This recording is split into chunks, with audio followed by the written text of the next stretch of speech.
حبيب قلوبنا مولانا ومولى الثقلين جدنا سلم الحسين بن القاسم محمد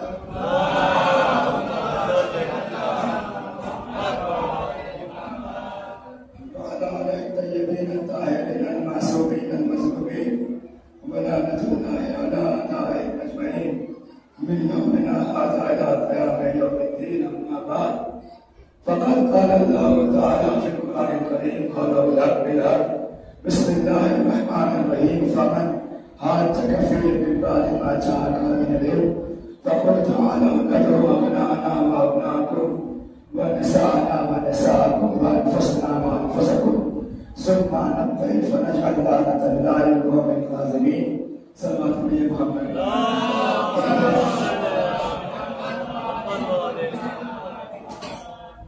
دیکھیے اس سے پہلے کہہ چکا ہوں ابھی بھی میں کہہ رہا ہوں کیا پریشانی نہیں چلتا اس نکبت کی بندی ابھی میری آواز اتنی کھل جائے گی کہ آپ سمجھ جائیں گے. ایسے بات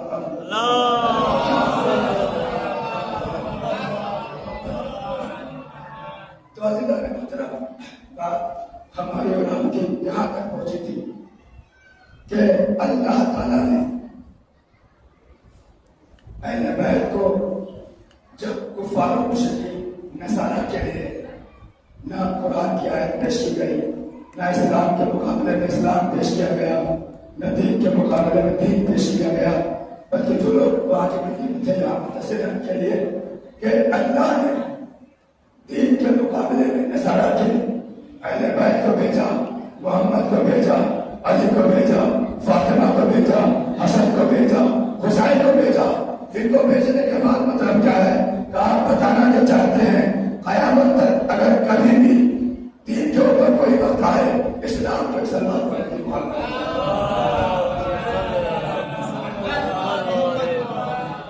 اگر دین کے اوپر کوئی وقت آئے اسلام کے اوپر کوئی وقت آئے محمد کی صداقت کے اوپر کوئی انگلی اٹھائے تو قرآن لے کر کے مت جانا مولوی کو لے کر کے مت جانا اپنا علم لے کر کے مت جانا اہل بیت کے ساتھ جانا محمد کو لے کر کے آنا علی کو لے کر کے آنا فاطمہ کو لے کر کے آنا. اگر کبھی بھی تمہیں دشمن کا مقابلہ کرنا ہو دشمن سے معاذلہ کرنا ہو دشمن کے خلاف آنا ہو تو اپنی طاقت مت لے کر آنا اہل بیت کے راستے سے آنا اہل بیت کے سہارے سے آنا. اور یاد رکھیے دین کو اہل بیت کی ضرورت ہے اہل بیت کو دین کی ضرورت نہیں ہے. دین اہل بیت کا محتاج ہے اہل بیت دین کے محتاج نہیں ہے.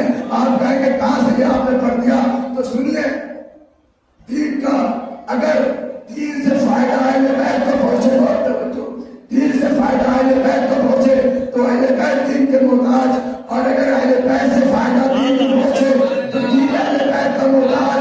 ہم نے کربلا میں دیکھا حسین نے اپنا سر دین کے لیے کٹا دیا دین محتاج تھا حسین محتاج نہیں تھا.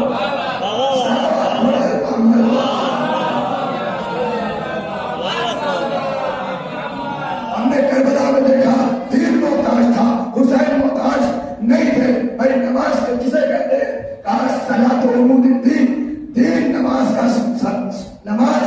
دین کا ستون ہے.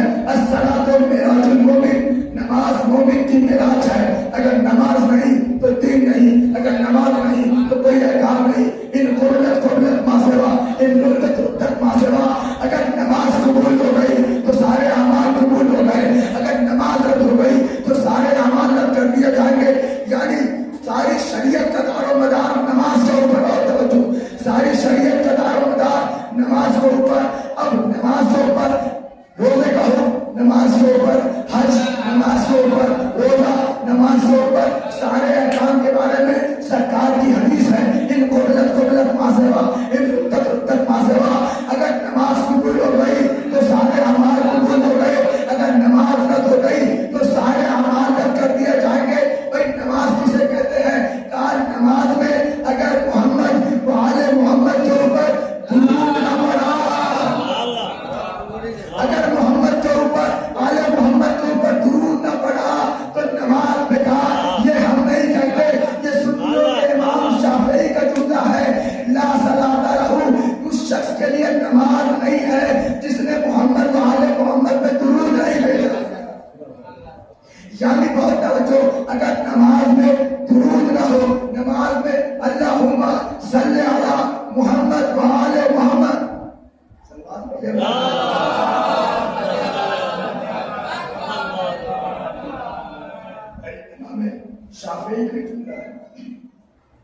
اہل سنت کے امام شافعی جیسے امام ابو حنیفہ، امام مالک، امام حنبل، ویسے ہی امام شافعی جن کا مسلک ہی ہے اور ہمارے علماء اس بات کو مانتے ہیں، لیکن اتنے بڑے امام نے اہل سنت کے یہ کہہ دیا کہ اگر نماز میں کوئی شخص محمد والے محمد کے اوپر درود نہیں پڑتا تو اس کی نماز وہ نماز ہی نہیں ہے، نہیں وہ نماز ہی نہیں ہے۔ یہ نہیں کہا کہ نماز باطل ہو جائے گی، بہت توجہ چاہتا ہوں، یہ میں جانتا ہوں کہ آپ تھکے ہوئے ہیں لیکن آپ سے زیادہ تھکا ہوا میں لگ رہا ہوں۔ سلوات پڑھیں۔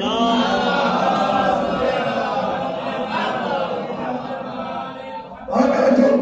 امام شافعی نے کہا کہ لا صلاۃ لہ، جس کی نماز میں درود نہیں اس کی نماز ہی نہیں ہے۔ یہ نہیں کہا کہ نماز باطل ہو جائے گی، یہ نہیں کہا کہ نماز ادھوری رہ جائے گی، یہ نہیں کہا کہ نماز کا ثواب کم ہو جائے گا، یہ نہیں کہا کہ نماز بیکار ہو جائے گی۔ نہیں عزیزان مطلب نہیں پہنچے رہا۔ اگر یہ کہتے کہ نماز باطل ہو جائے گی تو کم سے کم باطل ہی صحیح نماز تو رہتی۔ یہ نہیں کہا کہ نماز ادھوری رہ جائے گی، ادھوری صحیح نماز تو ہے، باطل ہی صحیح نماز تو ہے۔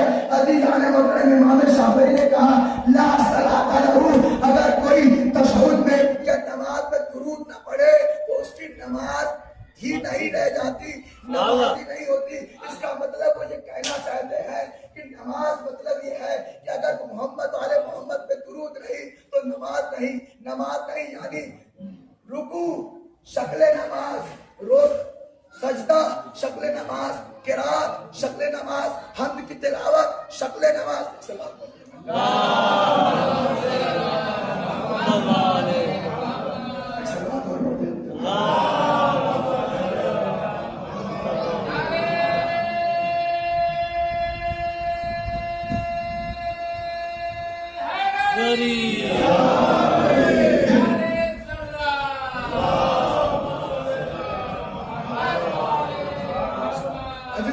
آپ پہنچے بھائی امام شافعی نے کہا کہ اس کی نماز نہیں ہوتی، مطلب کیا ہے؟ مطلب یہ بتانا چاہتے ہیں کہ ہر حال میں اگر باطل ہو گئی نماز رہتی، باطل ادھوری رہتی تو کم سے کم نماز ہے۔ کہا نہیں، اگر تم نے پوری نماز پڑھی اور محمد والے محمد کے اوپر درود نہیں بھیجا تو اصلاً نماز ہی نہیں ہوئی، نماز ہی نہیں ہوئی۔ اس کا مطلب یہ ہے کہ رکوع شکل نماز، روزہ اور رکوع شکل نماز، قرات شکل نماز، یا ہاتھوں کا کھول کے نماز پڑھنا شکل نماز، قرات کرنا شکل نماز، سجدہ شکل نماز، رکوع شکل نماز، تشہد شکل نماز، سلام شکل نماز، یہ سب کے سب شکل نماز ہے، درود اصل نماز ہے۔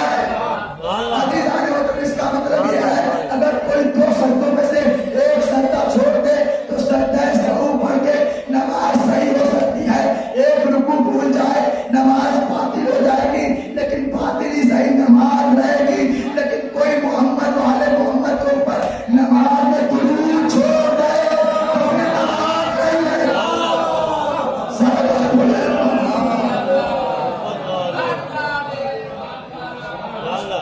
اب جملہ آپ کیا بات کرنے جا رہا ہوں، اس کا مطلب یہ ہے کہ اگر نماز بہت توجہ، اگر نماز، اب ہمیں دیکھنا ہے کہ دین اہل بیت کا محتاج ہے کہ اہل بیت دین کے محتاج ہے۔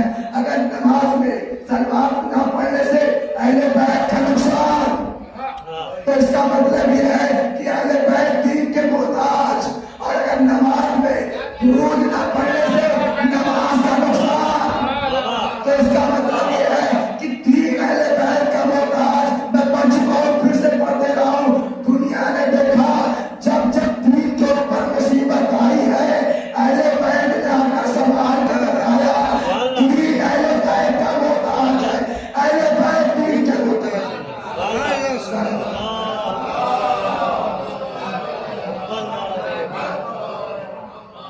ایسے بہتر آپ میں سے بات پڑھے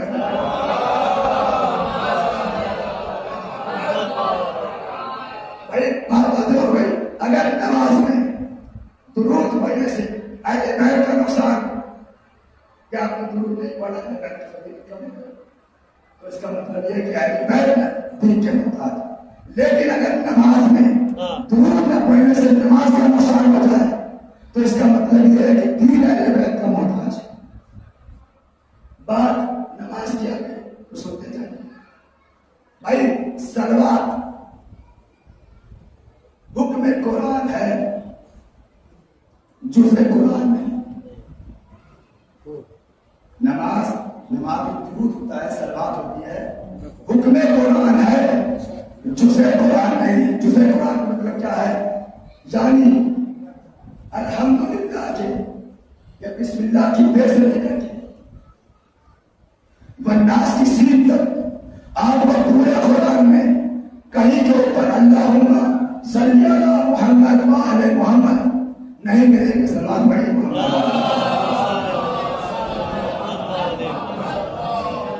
بہت توجہ چاہتا ہوں بھائی. پورے قرآن میں جو نماز کا جز ہے درود، بھائی پورے قرآن میں آپ کو کہیں پہ بھی قرآن کا جز نہیں ملے گا.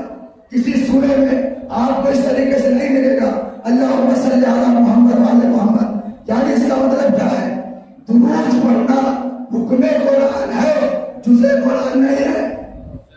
حکم قرآن کہا ہے؟ کہا سورہ احزاب میں اللہ نے کہا بسم اللہ الرحمن الرحیم ان اللہ و ملائکتہ یصلون علی النبی. بھائی اللہ بھی صلوات پڑھتا ہے، ملائکہ بھی صلوات پڑھتے ہیں. یا ایھا الذین آمنوا صلوا علیہ وسلموا تسلیما. اے مومنین تم بھی صلوات کرو.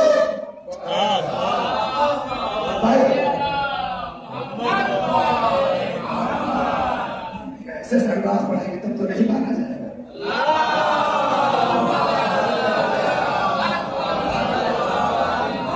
اتنی دینی صلوات آپ نے پڑھی، پوری طاقت سے میں نہیں پڑھ رہا ہوں، اتنی دینی صلوات آپ نے پڑھی.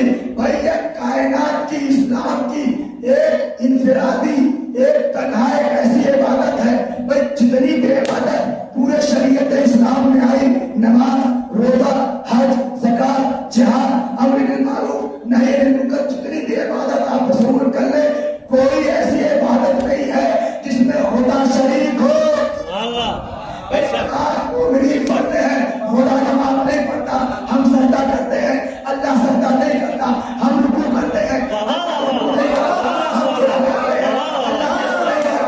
پوری کائنات میں صرف ایک ہی عمل ایسا ہے جس میں اللہ بھی شریک ہے، بندہ بھی شریک ہے. کیا کہا؟ اللہ و ملائکتہ یصلون علی النبی یا ایھا الذین آمنوا. اگر جیسے اللہ صلوات پڑھتا ہے اس کے فرشتے صلوات پڑھتے ہیں، ویسے اے مومنو تم بھی صلوات پڑھو.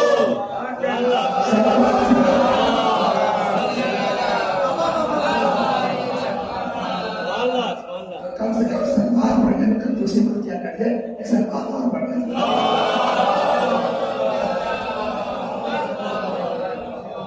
تو عزیزان مطلب صلوات کیا ہے؟ کہا صلوات یعنی درود جو نماز میں پڑھا جاتا ہے. درود ہے، جزء قرآن نہیں ہے، حکم قرآن ہے. قرآن کے اندر حکم آیا ہے صلوات پڑھنے کا، قرآن کے اندر حکم آیا ہے درود پڑھنے کا. لیکن پورے قرآن میں آپ کو کہیں بھی صلوات لکھی ہوئی نہیں پڑے گی. اسی طریقے سے اشہد ان علی ولی اللہ حکم قرآن ہے، جزء قرآن نہیں ہے. اب کوئی ہم سے نہ پوچھے کہ آپ قرآن میں علی ولی اللہ دکھائیے، اما تم قرآن میں صلوات دکھا دو، ہم علی ولی اللہ دکھائیں.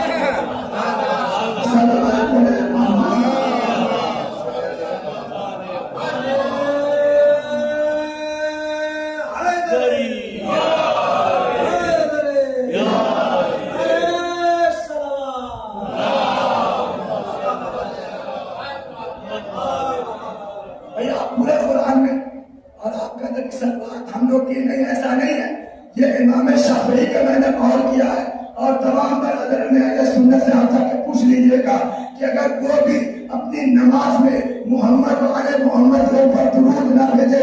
اور یاد رکھیے اللہم صلی علی محمد و آل محمد پر ہی رکنا ہے، اس میں کچھ اور ایڈ نہیں کر سکتے، اس میں کچھ بڑھا نہیں سکتے. بھائی چاہے آہستہ سے پڑھے چاہے بلند آواز سے پڑھے، یہ یاد رکھیے چاہے مسلمان کا کوئی بھی فرقہ ہو، اگر نماز میں محمد و آل محمد کا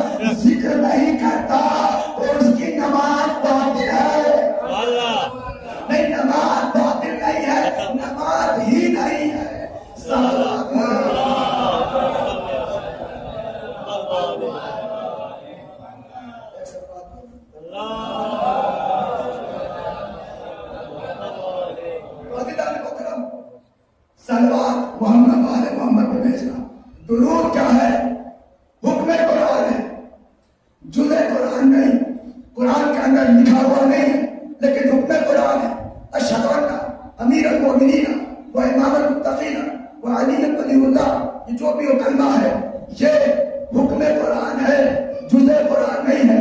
ہم نے قرآن میں دیکھا انما ولیکم اللہ و رسولہ، اللہ تمہارا ولی ہے، اس کا رسول تمہارا ولی ہے، اور وہ ولی ہے جو حالت رکوع میں زکات دیتا ہے. بھائی یہ کیا ہو گیا؟ حکم ولایت. یہ کیا ہو گیا؟ حکم ولایت. اب جملہ آپ کی سماعتوں کے حوالے رکھتے مسائل. بھائی صلاۃ نماز میں درود بھیجنا یہ حکم قرآن، یہ حکم قرآن جزء قرآن نہیں ہے. اشہد ان علی ولی اللہ کہنا حکم قرآن ہے، جزء قرآن نہیں ہے. اے عزیزان محترم، جب نماز بہت توجہ، نماز کیا ہے؟ درود کیا ہے؟ ذکر رحمت ہے، تقاضۂ رحمت پہ. بس یہ ایک منٹ کی بات کرتا ہوں. درود کا مطلب کیا ہے؟ اے میرے اللہ اپنی خاص رحمت محمد آل محمد کے اوپر نازل کر. یہ کیا ہے؟ حکم رحمت نزول، رحمت کی دعا کرنا. یہ کیا ہے؟ اعلان ولایت، وہ ہے اعلان رحمت، یہ ہے اعلان ولایت. بہت توجہ، اعلان رحمت کیا ہے؟ حکم قرآن ہے، جزء قرآن نہیں. اعلان ولایت حکم قرآن ہے، جزء قرآن نہیں. ارے جب بغیر اعلان رحمت کے نماز مکمل نہیں تو بغیر اعلان ولایت کے دین کیسے مکمل ہوگا؟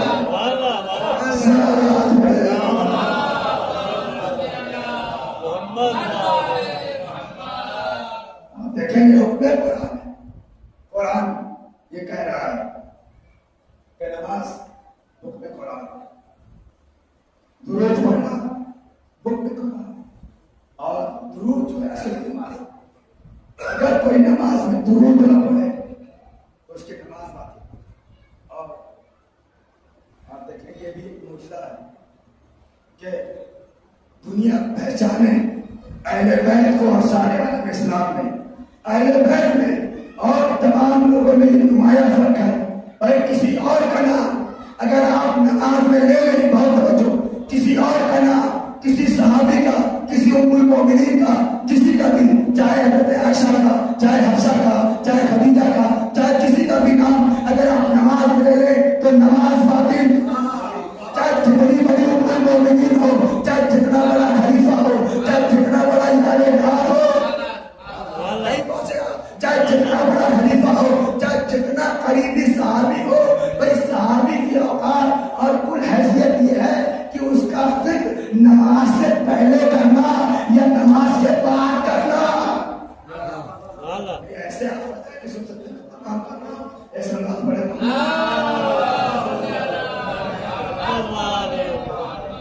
آخری بات سے مت کرنا.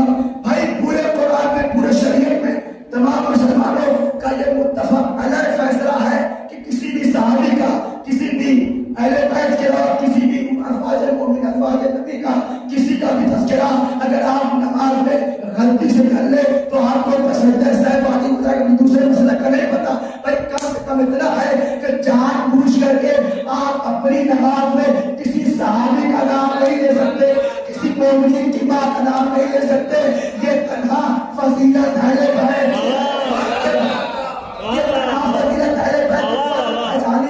اگر کسی صحابہ کا نام نماز میں لے لیا جائے تو نماز خراب ہو جائے اور ان کا نام نہ لیا جائے.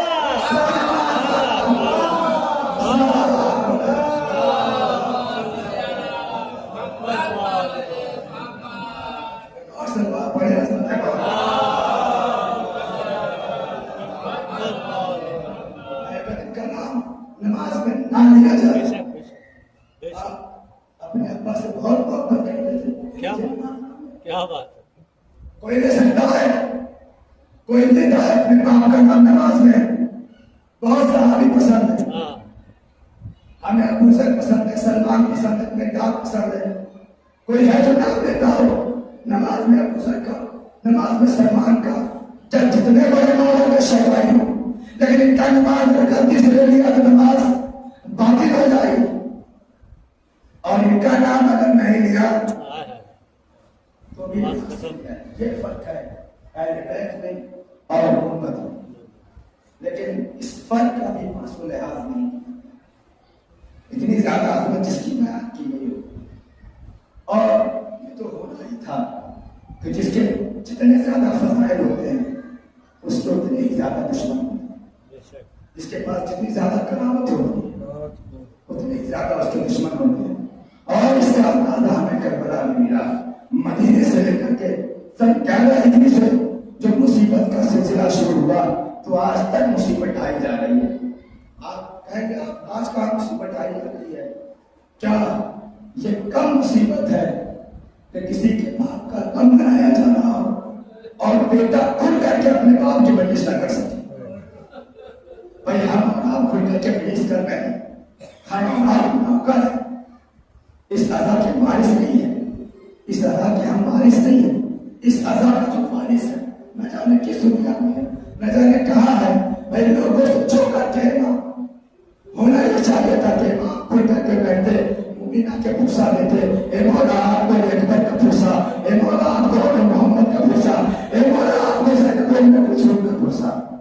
لیکن قیامت ہو گئی، صاحب عزا کو عزا کرنے کا موقع نہیں.